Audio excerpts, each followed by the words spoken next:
The first morning of my new life didn't announce itself. No revelation, no dramatic swell of certainty, just the quiet sound of my alarm and the unfamiliar comfort of not dreading the day ahead. That alone felt radical. I lay there for a moment, staring at the ceiling, noticing how my body rested instead of braced, how my thoughts moved slowly instead of racing to assemble defenses.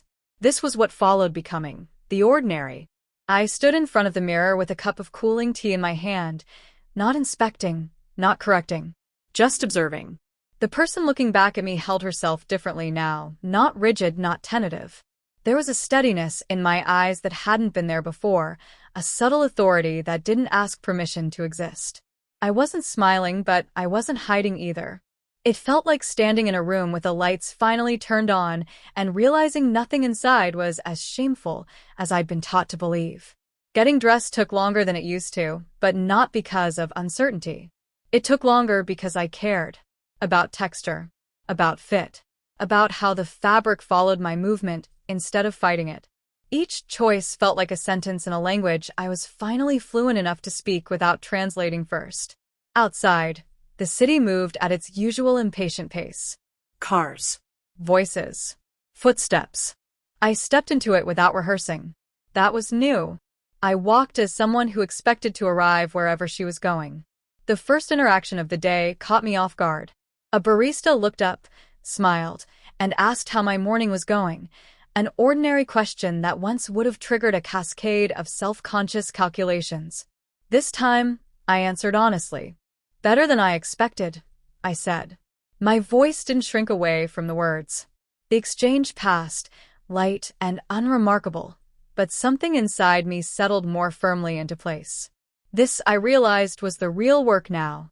Not transformation, not becoming, but maintenance. Holding myself with intention when no one was watching. Choosing presence over retreat in moments so small no one would blame me for slipping back. Later, walking down a familiar street, I passed a storefront window and caught my reflection unexpectedly. I didn't flinch. I slowed instead. The woman in the glass looked like she belonged to her own life. That thought landed with a quiet gravity. Belonging wasn't something I was waiting to be granted anymore. It was something I was practicing. There were still echoes, of course. Old instincts surface like reflexes. Don't take up too much space. Don't speak too clearly. Don't be remembered. But now they felt outdated, like rules from a job I no longer worked. I acknowledged them, then kept moving. That evening, alone in my apartment, I wrote a list, not of goals, but of standards. How I wanted to speak to myself. How I wanted to show up in rooms. What I would no longer tolerate from others or from my own doubt. The list was short. It didn't need to be long to be binding. As I set the pen down, a thought surfaced that felt both thrilling and terrifying. This chapter wouldn't be guided by Mrs.Claus's watchful certainty. It would be guided by mine. The authority she had given me was no longer external. It lived in the way I chose, again and again, not to disappear. I turned off the light and stood in the dark for a moment, breathing evenly, feeling the solid reality of myself in the space. Tomorrow wouldn't be easier just because I was braver, but it would be mine. And for the first time, that was enough to let me sleep. The confidence didn't arrive all at once. It accumulated the way dust does, quietly, through repeated exposure to light. Each day added a thin, nearly invisible layer, and together they began to change how the world reflected me back to myself. The first real challenge came at work. I hadn't planned for it to matter so much. I told myself it was just another environment, another room to occupy with the same steadiness I'd practiced everywhere else. But offices are strange ecosystems, built as much on memory as on function. People remember who you used to be there. They remember how you spoke, where you sat, how much space you took up, and how much you didn't. I walked in that morning feeling prepared, only to feel that old tightening in my chest as familiar faces turned my way. No one said anything wrong. That was the problem. Silence can be louder than confrontation if you let it narrate the moment. I reminded myself to breathe, to stand as I had learned to stand, to let my shoulders remain where they were instead of curling inward like a reflexive apology. At my desk, I focused on the work. Grounding myself in tasks had always been a survival tactic, but now it served a different purpose. It wasn't avoidance. It was anchoring. I answered emails clearly, attended meetings without preemptive disclaimers, spoke when I had something to contribute instead of waiting to be invited. Halfway through the day, something unexpected happened. A colleague, someone who had rarely addressed me directly before, asked for my input on a decision. Not tentatively, not politely distant, just professionally.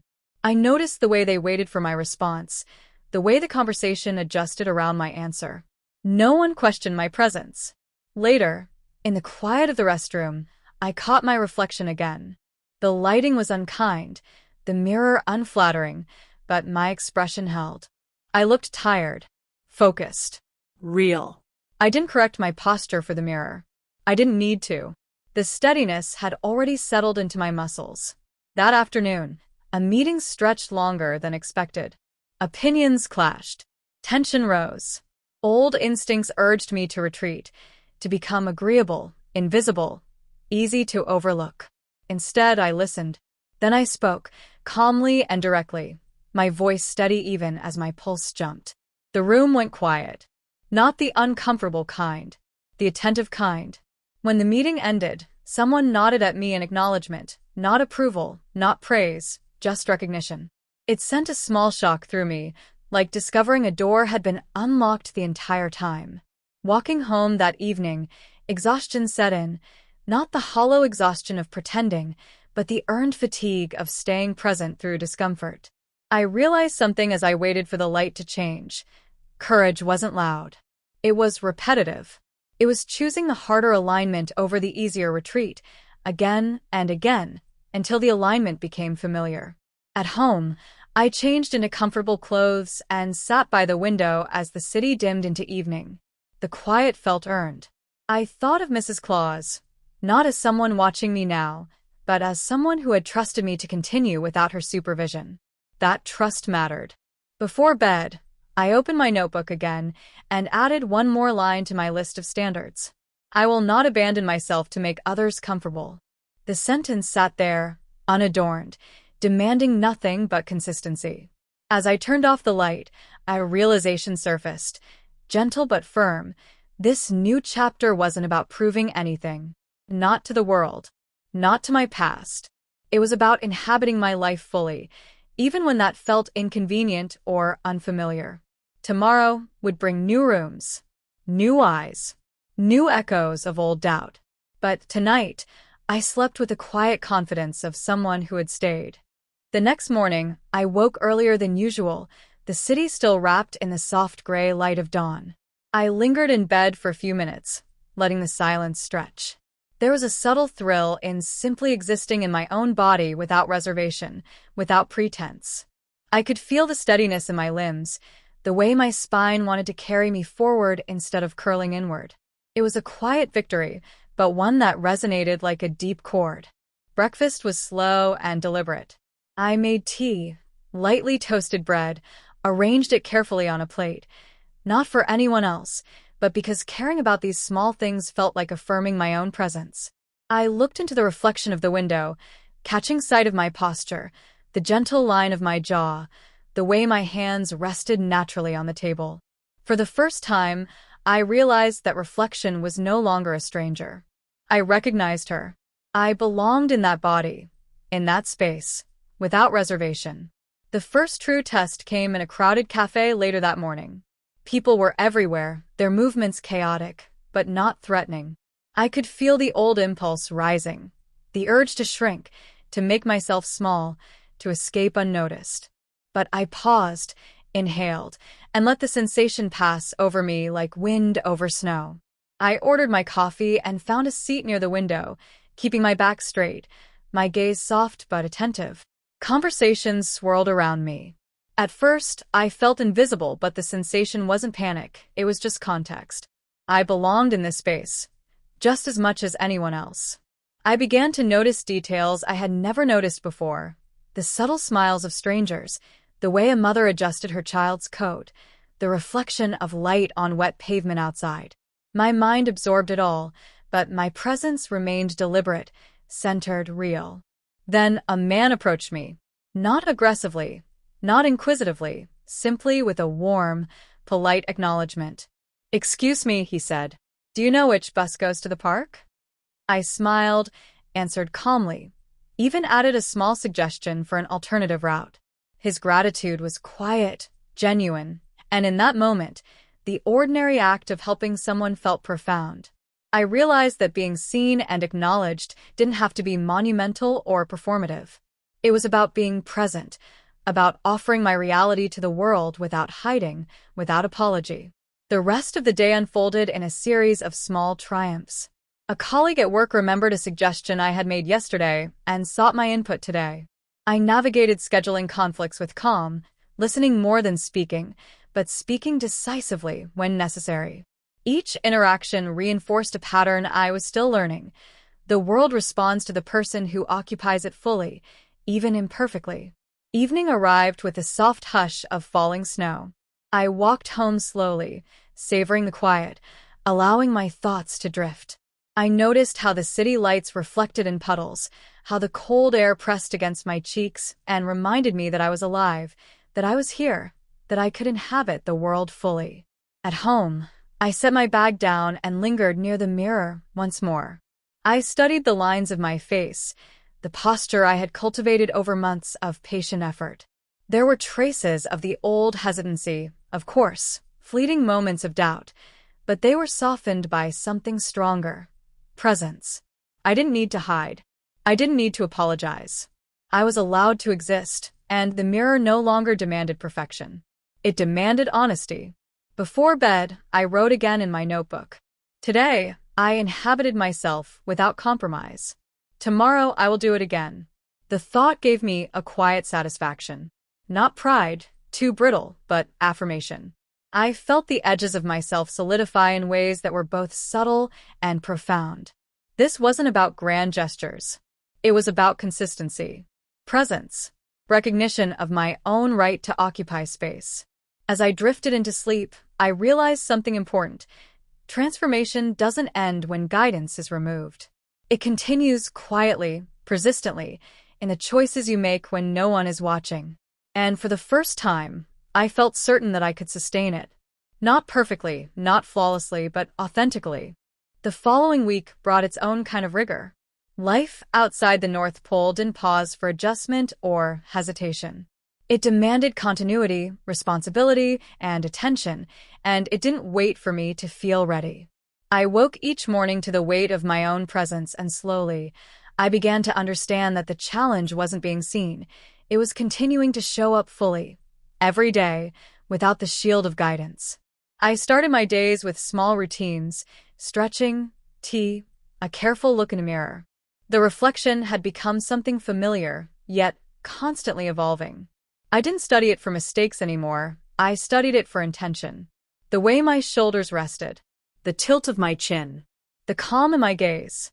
Each moment spent with myself now reinforced a principle I was still learning to internalize. Presence is cultivated, not granted. Work presented new obstacles. Projects demanded decisions I wasn't used to making. Deadlines required authority I wasn't sure I had earned. At first, I hesitated, my mind cycling through old scripts of apology, deflection, and avoidance. But I remembered Mrs.Claus's words, spoken long ago, now echoing in my mind like a mantra. Don't shrink. So I didn't.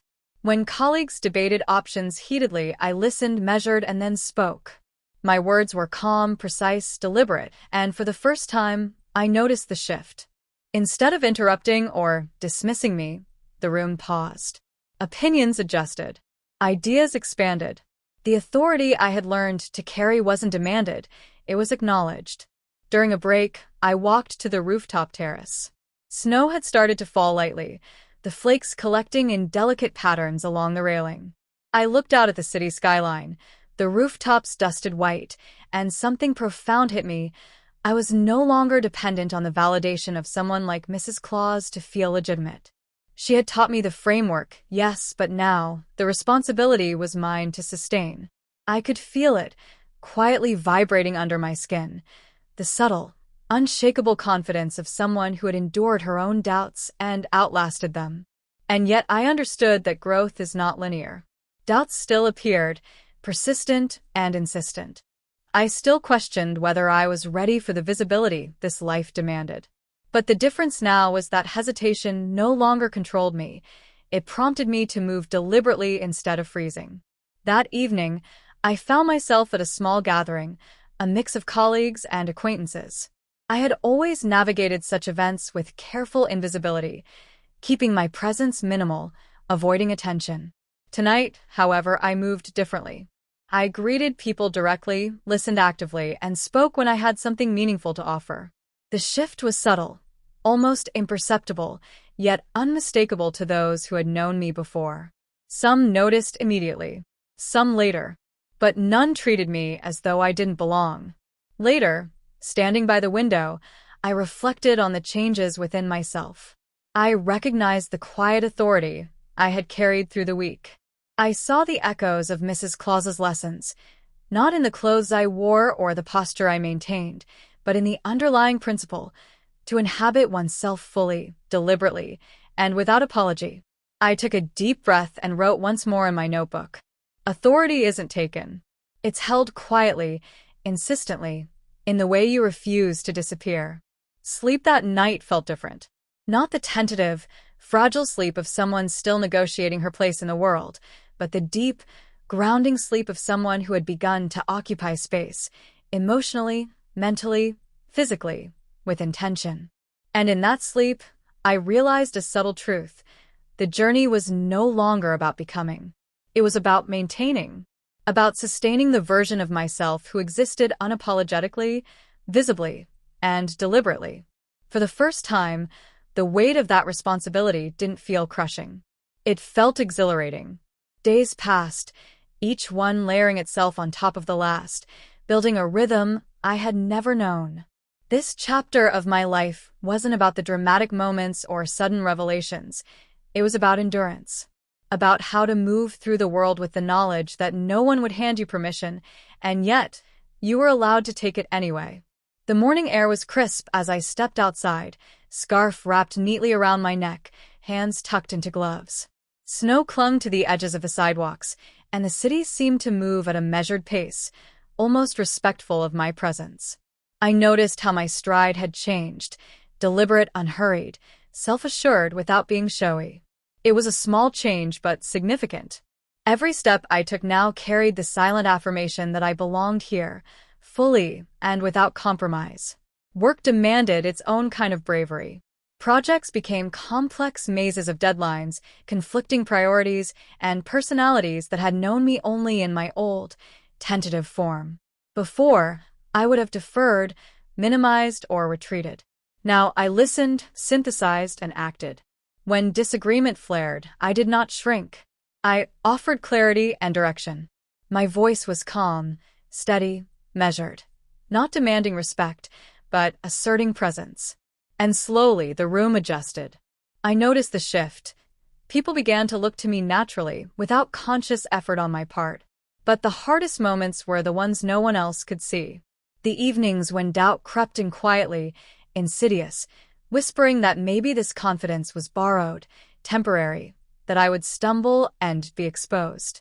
Those were the moments I remembered Mrs.Claus's lessons most vividly. Presence isn't about perfection. It's about continuity, about standing through discomfort, uncertainty, and fear until the fear no longer dictates your movements. One evening, I attended a small gathering at a friend's apartment. The room was crowded, conversations overlapping, laughter spilling into corners. My old instincts urged me to hover at the periphery, to remain unobtrusive. But I reminded myself to breathe, to occupy the space I had earned, and to engage. I moved among the guests, offering insight when asked, initiating conversation when it felt natural. Each interaction carried a subtle thrill, not vanity, not performance, but the quiet exhilaration of being recognized as fully myself. At one point, I caught my reflection in a mirror across the room.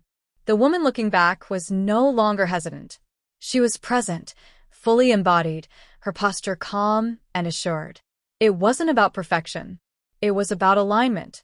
I recognized her, not as a figure I had constructed to appease someone else, but as someone real, deliberate, alive. Walking home later, the snow muted the city, softening edges, turning the streets into a quiet, reflective space. I allowed myself to slow, to notice the warmth of the streetlights against the snow, the way each footstep left a delicate impression that vanished behind me. And I understood something profound. My presence mattered, not because it demanded recognition, but because it was deliberate. Because I had chosen to exist fully. At home, I sat by the window with a notebook open. I wrote without hesitation. The only permission I need is my own. Every step I take affirms it. I paused and looked out at the night. The snow had settled, the city was hushed, and the reflection in the window was calm, centered, and undeniably mine. It was a mirror of someone who had endured, who had been shaped, yes, but who had taken that shaping and owned it. I realized that transformation was no longer a finite event. It was continuous, ongoing, lived in each choice, each interaction, each moment of quiet assertion. The woman I had become, fully present, deliberate, unapologetic, wasn't borrowed from Mrs.Claus. She wasn't a version imposed by expectation. She was mine. For the first time, I felt a freedom deeper than excitement or relief. A freedom that wasn't about flight. It was about grounding, standing firmly in a life chosen and inhabited deliberately. And that grounding carried with it a new kind of thrill, the knowledge that my life, from this moment onward, was mine to script, mine to live, mine to witness in full. The morning of the final day of this chapter arrived with a quiet authority.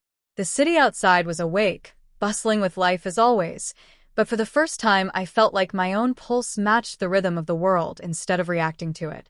There was no fanfare, no sudden clarity, just the steady, deliberate awareness that I had arrived at a point I had long imagined but never truly believed possible. I dressed with care, not because anyone was watching, but because each choice mattered now. The way my coat rested on my shoulders, the gentle curve of my scarf, the tilt of my chin, it all spoke to the version of myself I had fought, practiced, and nurtured into existence. The mirror no longer asked questions. It acknowledged me quietly, without judgment, without correction. I existed, and that was enough.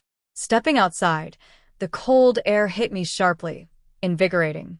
I walked deliberately through the streets, not to prove anything, but simply because I belonged in my own life. Each footfall echoed with the subtle reminder that I had earned this space. The city responded as it always had, but now, instead of feeling like an obstacle or a gauntlet, it felt like a stage for ordinary presence, a canvas for deliberate action and authenticity. Work brought its own tests. Projects stretched across departments, demanding coordination, diplomacy, and clarity.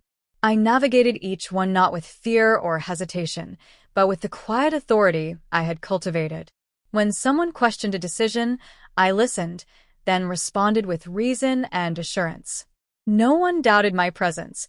No one deferred to it excessively. It existed naturally, like a weightless form of gravity. Yet the real triumph was quieter, more personal. In conversations with friends, casual acquaintances, and even strangers, I no longer faltered.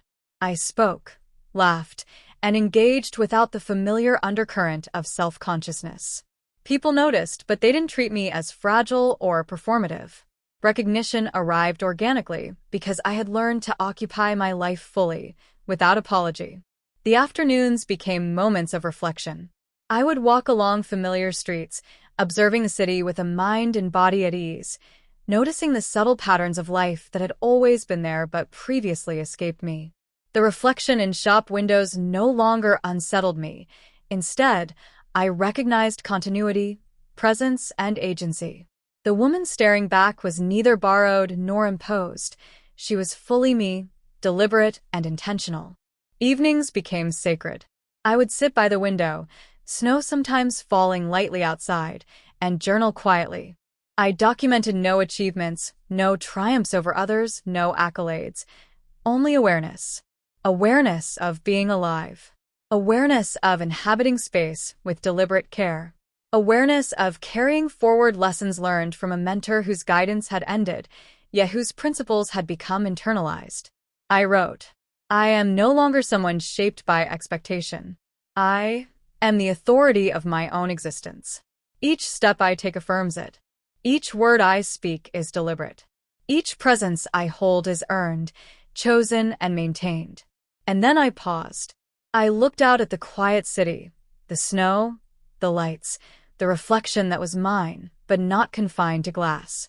I realized something profound. The journey had never been about transformation in a literal sense.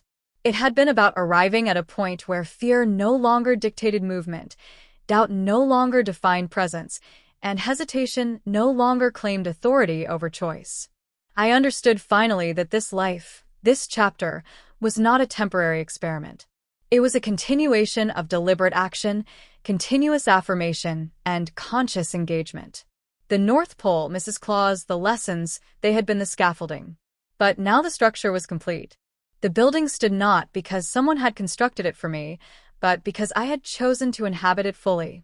The night came, quiet and expansive. I stood by the window one last time, the reflection showing a woman poised, deliberate, authentic, and fully alive. I breathed deeply, feeling the weight of responsibility, the thrill of presence, and the expansive freedom of having finally arrived at a life authored by myself.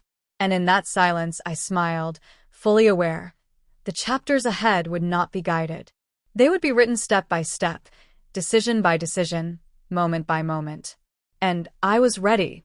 For the first time, I was entirely, unquestionably, unapologetically me. The chapter closed, but the story, infinitely lived, had only just begun.